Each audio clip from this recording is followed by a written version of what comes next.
Bismillahirrahmanirrahim.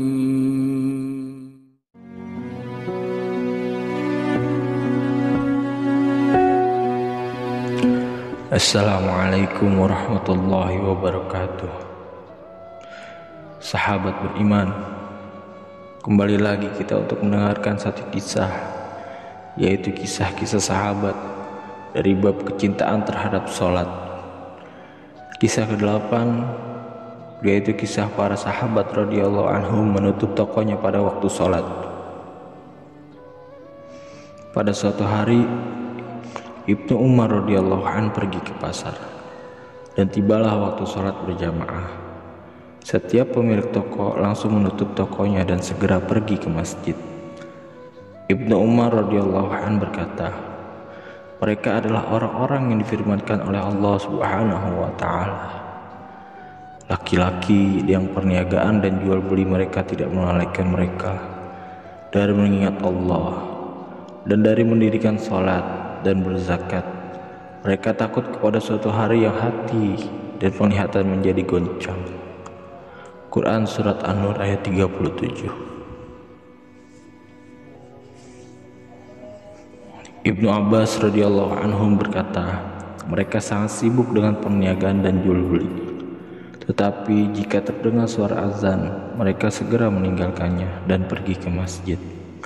Ia juga berkata, demi Allah, mereka adalah para pedagang, tetapi perdagangan mereka tidak melalaikan mereka dari mengingat Allah Subhanahu wa ta'ala. Suatu ketika Abdullah bin Mas'ud radhiyallahu an pergi ke pasar. Lalu terdengarlah azan. Ia melihat setiap orang meninggalkan barangnya dan bersegera ke masjid. Ia berkata, mereka inilah orang yang telah difirmankan Allah, laki-laki yang perniagaan dan jual beli mereka tidak melalaikan mereka dan mengingat Allah dan mendirikan sholat dan berzakat. Quran Surat An-Nur ayat 37.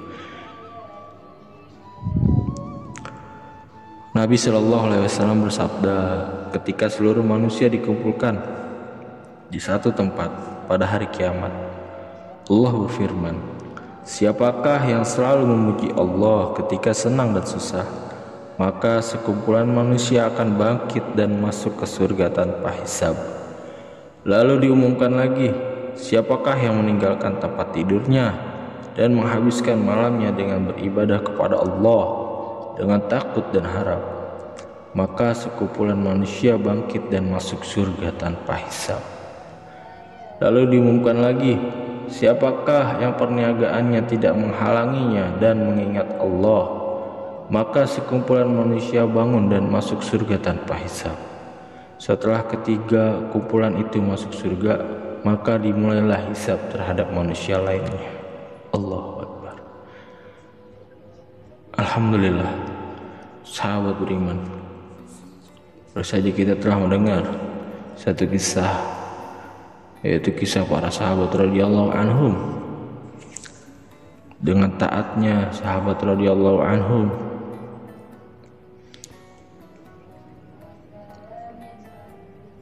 dibuktikan kepada beliau bahwa Allah Subhanahu wa ta'ala lebih penting daripada perniagaan-perniagaan mereka.